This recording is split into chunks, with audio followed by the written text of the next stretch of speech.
En últimos días he estado haciendo algunos comentarios acerca de la figura de Porfirio Díaz en la nueva serie de Villa de Star Plus.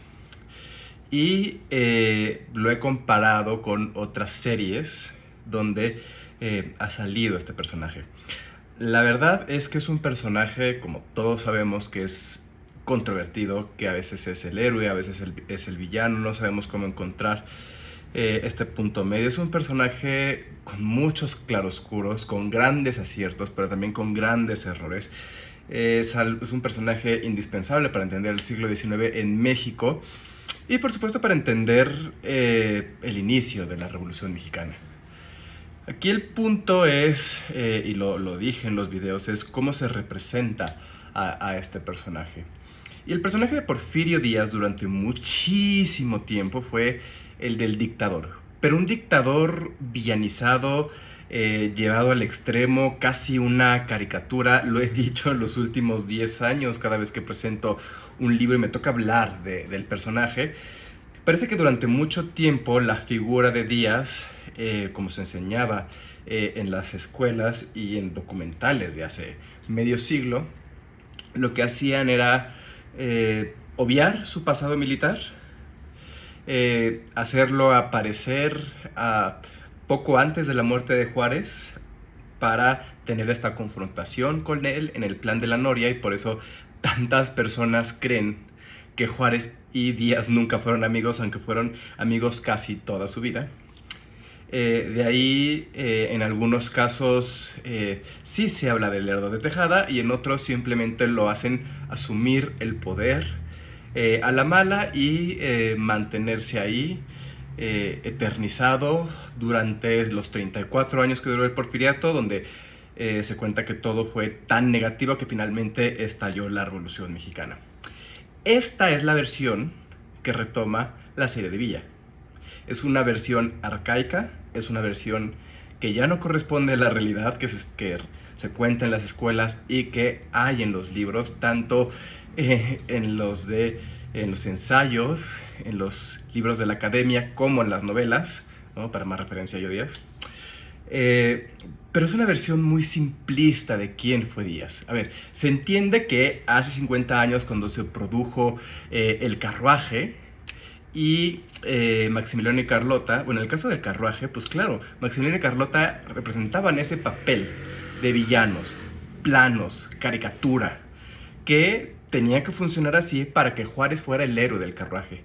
¿Qué pasa cuando se invirtieron los papeles y se intentó en Maximiliano y Carlota hacer eso, pero al revés, cuando humanizaron a los emperadores y entonces Juárez pasó a ser el villano? Que el gobierno reaccionó, mandó cancelar la telenovela, y hasta ahora tenemos pedazos en YouTube, nunca se ha liberado, creo que nunca ha salido en el canal de telenovelas y es prácticamente imposible verlas, es cierto, sigue desaparecida. El carruaje, por otro lado, sí es posible verla. Hubo una restauración por parte del UNAM, salió en TV UNAM, existe en DVD y existe en YouTube. Entonces se puede ver esas versiones que se tenían, que claramente uno las ve y ya no corresponden a la realidad. Es más, al principio, ahora que se restauró la telenovela, aparecía al principio una leyenda que decía esto era la versión histórica oficial que se tenía en los años 70, y por eso se planeó así argumentalmente. Y durante mucho tiempo la ficción histórica fue así. Los héroes eran muy buenos y los malos eran muy malos, pero todos eran caricaturas. Todos eran caricaturas, todos eran planos. Era como si hubieran dramatizado una bibliografía de la escuela, una monografía estas que pegábamos. Eso era la ficción histórica. Y lo fue durante muchísimos años en México. ¿Qué pasa?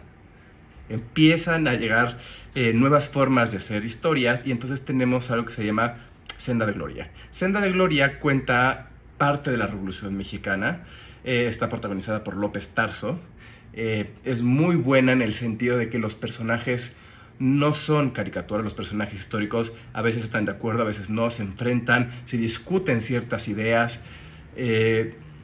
Es un buen intento de llegar a la ficción histórica. Es una novela que no envejece tanto y que vale la pena ver. pero era ya un intento de humanizar a los personajes, de hacer la historia viva, cosa que no ves en el carruaje, y lo que he visto en Maximiliano y Carlota tampoco se ve, y que no ves en películas históricas. Si uno ve La Virgen que forjó la patria, donde se cuenta la historia de Miguel Hidalgo, son planos, son plastas, son pinturas que intentan mover. No saben cómo hacer funcionar estos personajes históricos. Y al final se van quedando esos vicios. En el 96 se estrena El vuelo del águila, que habla de Porfirio Díaz. Sí, en algún momento se está idealizada y la cronología del porfiriato está un poquito desfasada, ya lo he hablado en otros videos, pero funciona. Finalmente los personajes están vivos.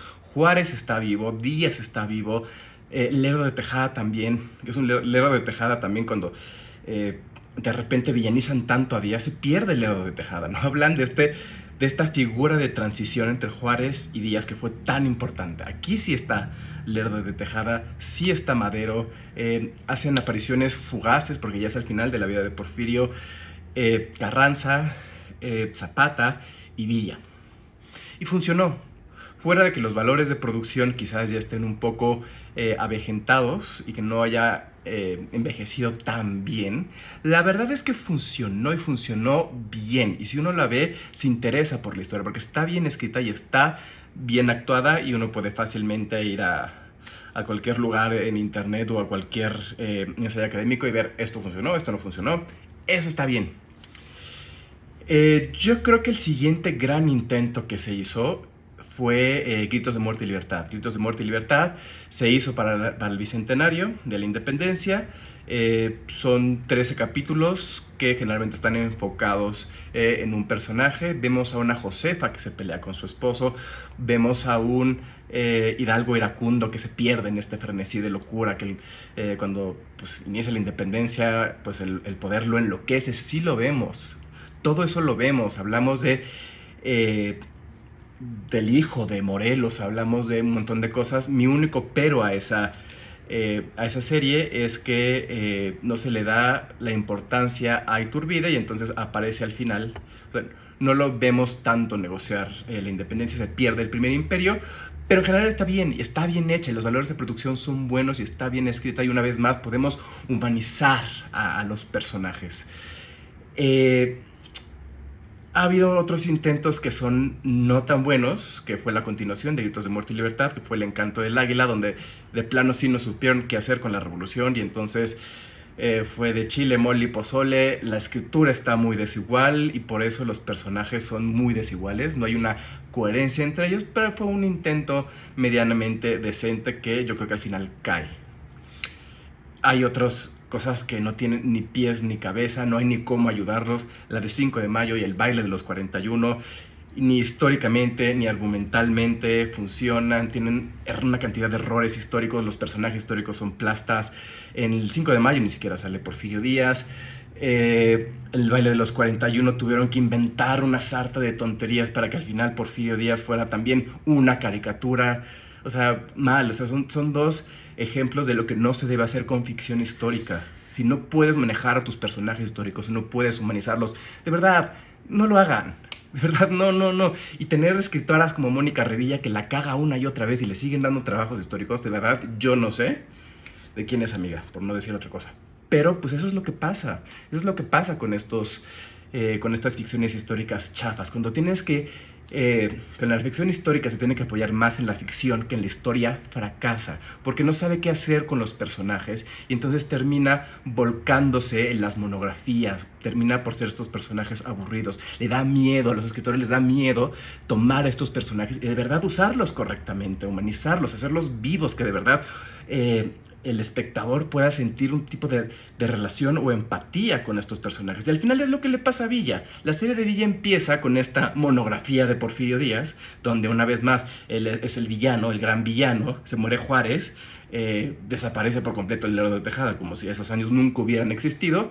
Y entonces llega al poder Díaz, es el malo de la historia, lo tienen diciendo una sarta de frases que ni son suyas, ni corresponden a su psicología, ni tienen nada que ver con el personaje histórico, como para sustentar la idea de revolución que, francamente, con lo que estaba sucediendo en el país entre 1900, 4 y 1910 era suficiente con explicar las huelgas de Río Blanco y Cananea, con explicar por qué Madero tenía que sacar el plan de San Luis, lanzar el plan de San Luis para poder llegar a ser presidente. Había una serie de situaciones que uno podía plantear y no llegar a la monografía, por el amor de Dios, la monografía de escuela de hace 50 años. O sea, no funciona así la ficción histórica. Funciona así si tienes un niño de primaria que le tiene que explicar quién es el personaje. Entonces, la serie en una cuestión argumental, en una cuestión de manejo de personajes, es una caricatura. Y, insisto, viene siguiendo esta línea terrible de películas históricas, como 5 de mayo y el baile de los 41, cuando de verdad ya veníamos de series históricas buenas como, insisto, El vuelo del águila, que sí se ha perdido un poco los valores de producción, pero hace poco se hizo Juan Inés. Y se hizo una serie de Malinche en Canal 11. La serie de Hernán tenía un poquito más de carnita, puedes ver a los personajes, hubo un desarrollo ahí histórico que tenía que ver con mucho más trabajo.